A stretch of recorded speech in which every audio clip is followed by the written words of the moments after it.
Then came the Renato Moicano fight, and a second painful lesson in what happens when preparation goes wrong. Saint Denis later admitted he'd been running his own training camp at that stage of his career. No head coach steering the ship, just him making every call. He confessed he was the one coaching himself, that he had a lot of coaches for separate disciplines, but no head coach, and called it a huge mistake. Because when he entered the fight, he didn't know how to start it or what the keys to victory were. Saint Denis ran his own camp, called the shots, gave the orders, and stepped into the cage with no one truly steering the ship. And that decision may have cost him dearly. Because against Moicano, the structure simply fell apart. And despite a strong second round, a badly swollen eye and poor opening strategy led to a doctor's stoppage. He put it simply afterward, he had the worst round of his life, and that moment lit the fuse for change. By the time he arrived at UFC 315, Saint Denis had handed the keys back over to a head coach, determined not to repeat the same mistakes. He handed over command, going back to being what he believes he was born to be, a relentless, disciplined fighter who follows the plan instead of creating it mid-battle. But even with that discipline rebuilt, the same shadow followed him into fight week. As the fight loomed, another enemy lurked, not across the cage, but beneath the skin. The whispers of a staph infection threatening to turn strategy into survival. That's twice now his body has become the story right before a fight, independent of anything his opponent did.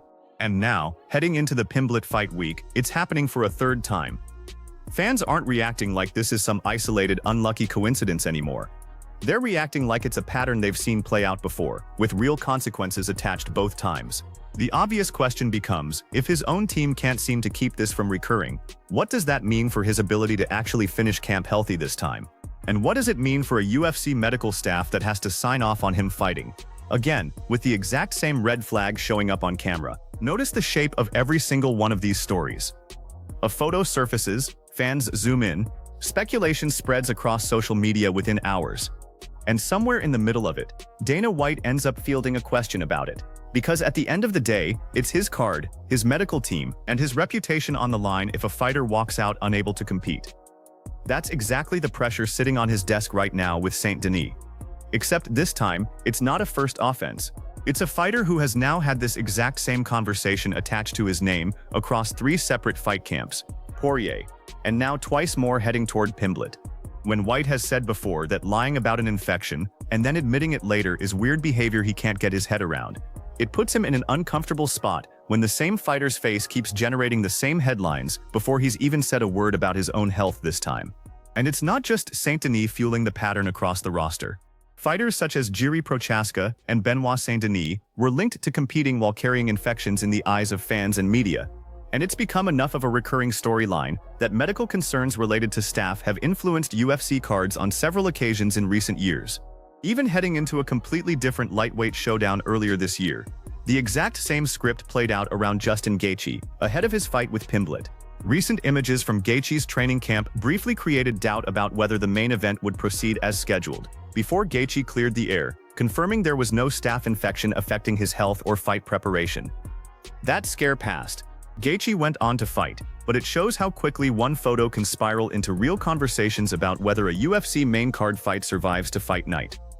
That's the environment Saint Denis is stepping into this week, one where the UFC president has already drawn a hard line publicly about how he feels about hidden infections, where multiple recent scares have proven just how fast speculation can spread, and where his own name keeps landing at the center of it more than anyone else on the roster right now. Strip away the health scare for a moment, and what's actually supposed to happen at UFC 329 is one of the more dangerous stylistic puzzles on the entire lightweight roster. Saint Denis walks in with a finishing rate that borders on absurd. 4 straight finishes, all inside 2 rounds, against fighters who were ranked ahead of him. The man has literally never won a fight that went to the judges. Every single victory on his record ends in a knockout or a submission. That is not normal.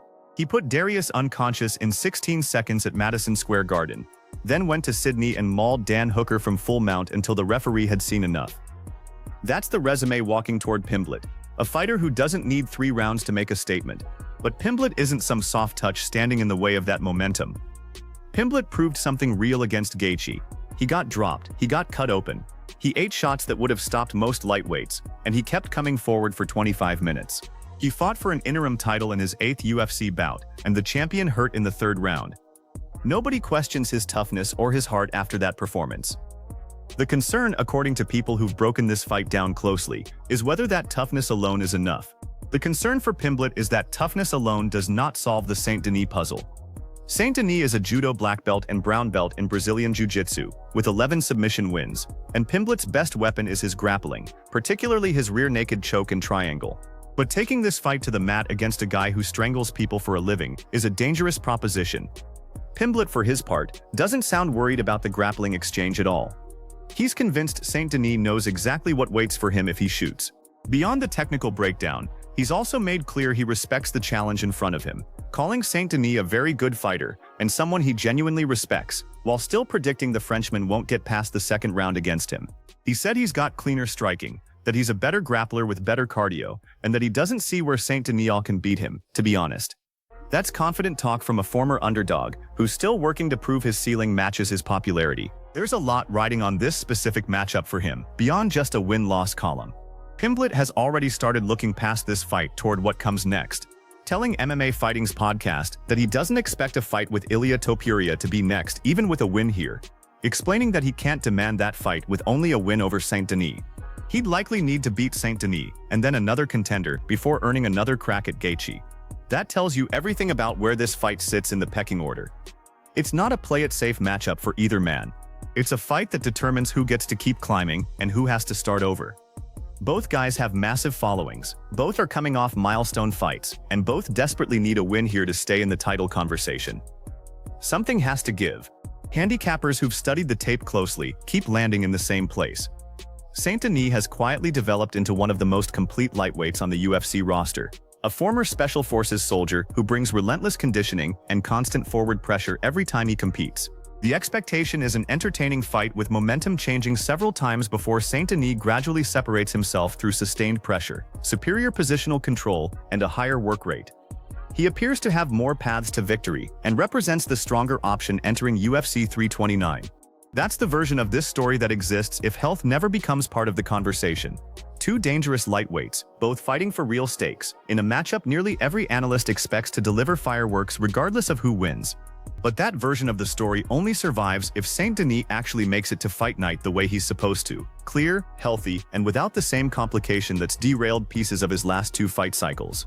Everything about the build, the odds, the coaching adjustments, the redemption arc after back-to-back losses, depends on his body cooperating this time.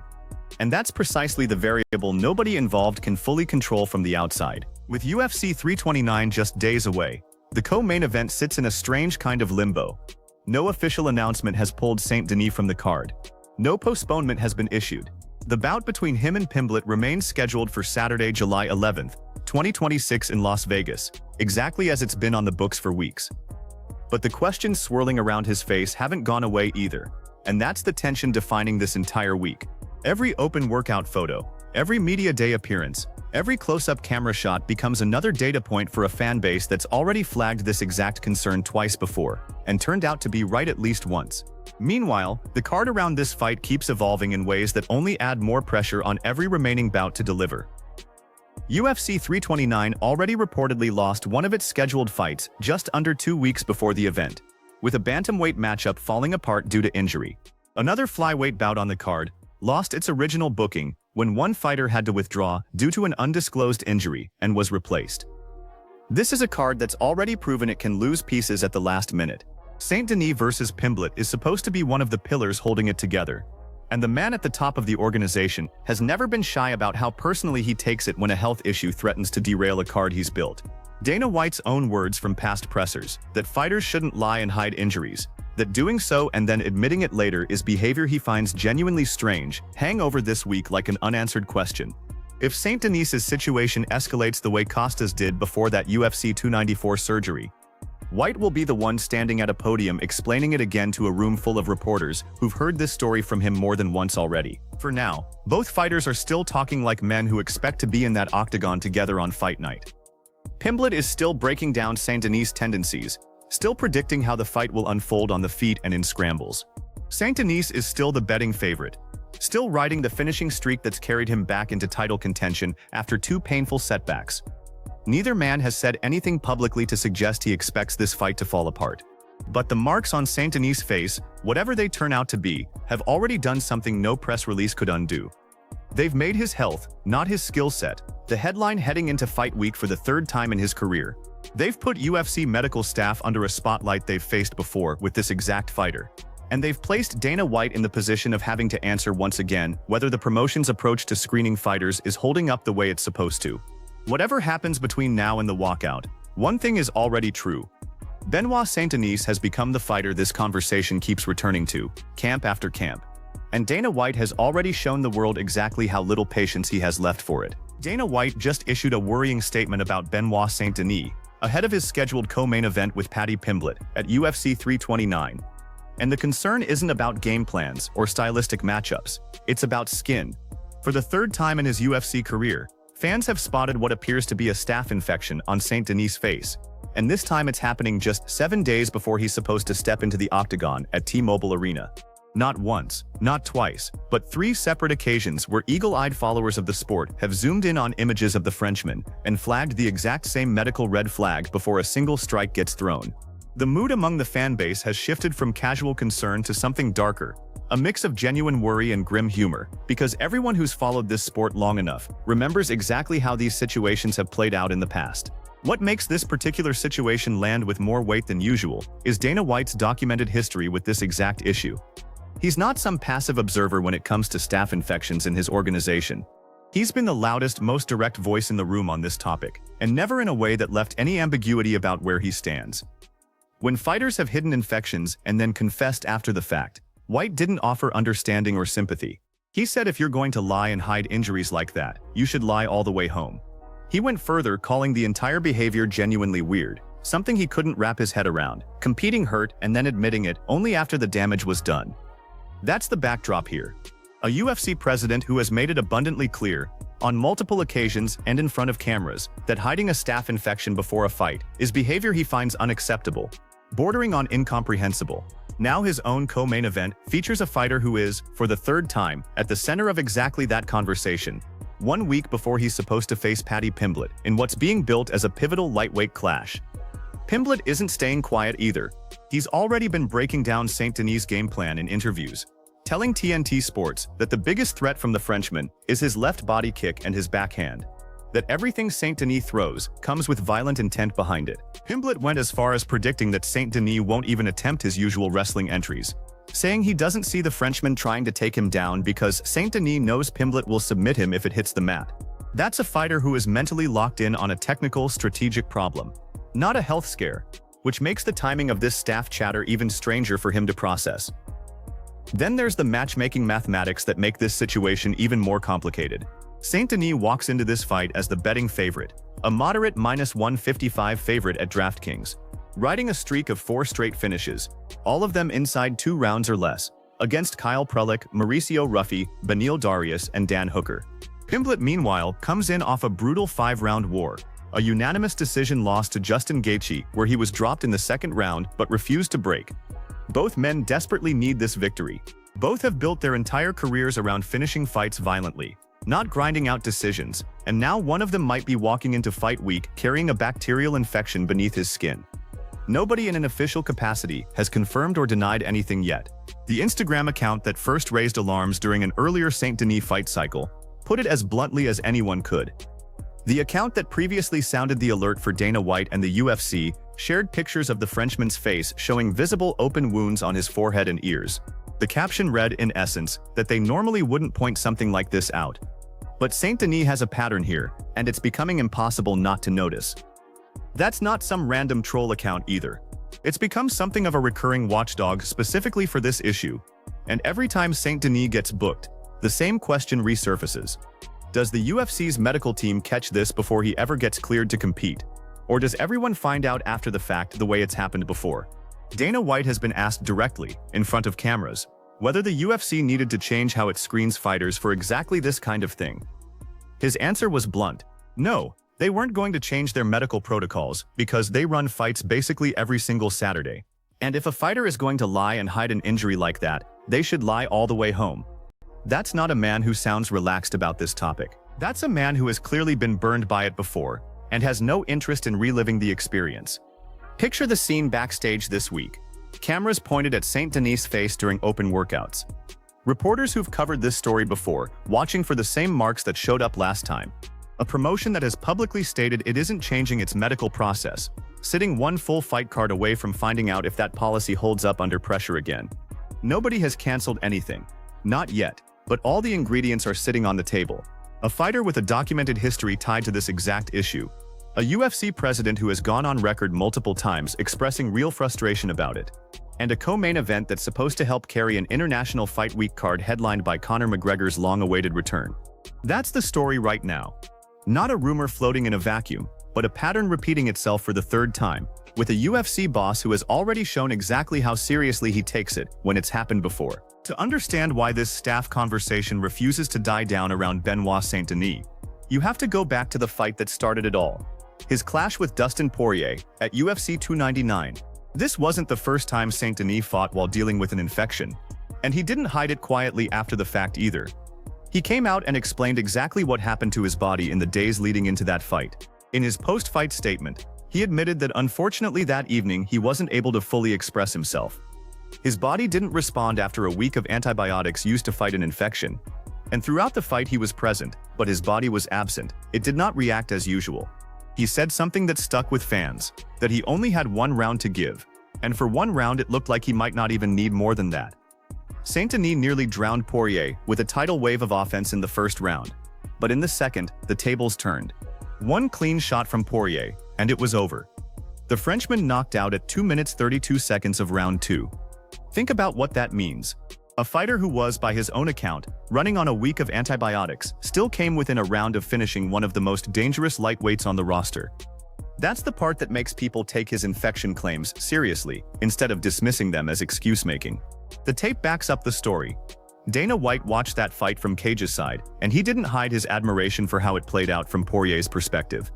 White praised Poirier's performance that night, calling it the kind of performance that makes you a legend in this sport.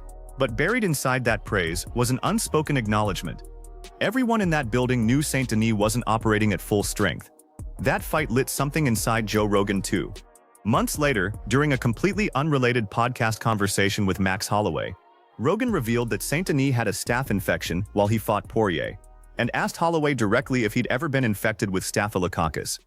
Surprisingly, Holloway came out clean. Holloway chalked his own clean record up to hygiene, and honestly a bit of luck, joking that he's clean, he guesses, and that some guys are just dirty. Rogan knew getting a staph infection was pretty easy, all it needed was contact with healthy skin. That conversation matters because it plants the idea in the minds of fans and insiders alike that Saint Denis isn't just unlucky once. He's become the fighter people specifically bring up when the topic of staph infections comes up in MMA circles. A reference point, almost a cautionary tale, if you want to understand why one grainy photo of Saint Denis' face can move the needle on an entire fight card storyline. You need to understand how Dana White has handled this exact topic across the promotion over and over for years. The clearest example remains the UFC 294 post-fight press conference, the night after Paulo Costa was forced out of a scheduled fight with Khamzat Chimaev. Costa was forced to withdraw from his fight against Chimaev because of a staph infection that had worsened, forcing him to undergo surgery to fix the damage. That's not a minor scratch, that's surgery. That's a pay-per-view card losing a fight because a bacterial infection got out of hand. In the aftermath, more fighters on that same card came forward admitting they'd competed while hiding infections of their own. The fighters in question were Mike Breeden and Victoria Dudakova. They hid their ailments and competed in their matchups, which was not something Dana White was a fan of. White's response wasn't measured corporate language. It was frustration laid bare in front of a room full of reporters. He made clear the UFC's medical team wasn't at fault for missing what fighters actively concealed, then delivered the line that's followed him ever since about lying all the way home if that's the road a fighter chooses. He didn't stop there either, calling the whole behavior of competing sick and then confessing afterward flatly strange, something he genuinely couldn't understand fighters doing. That presser became a reference point every single time this topic resurfaces. And it kept resurfacing. Months later, ahead of UFC 302, the exact same conversation reignited around a completely different pair of names. There were murmurings about a potential staph infection affecting Islam Makhachev, and Conor McGregor seemed sure about it.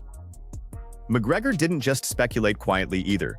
After a UFC 302 Media Day picture surfaced showing a swelling-type bruise on Makhachev's leg, McGregor even shared hygiene tips for Makhachev's team, claiming the whole camp was infested.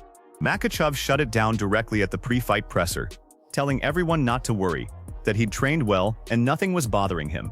Costa found himself back in the crosshairs of the same rumor mill too. Just weeks later, fans spotted what looked like a wound on his foot in one of his fight week photos. And the same picture on UFC's official channels seemed to have that portion cropped out.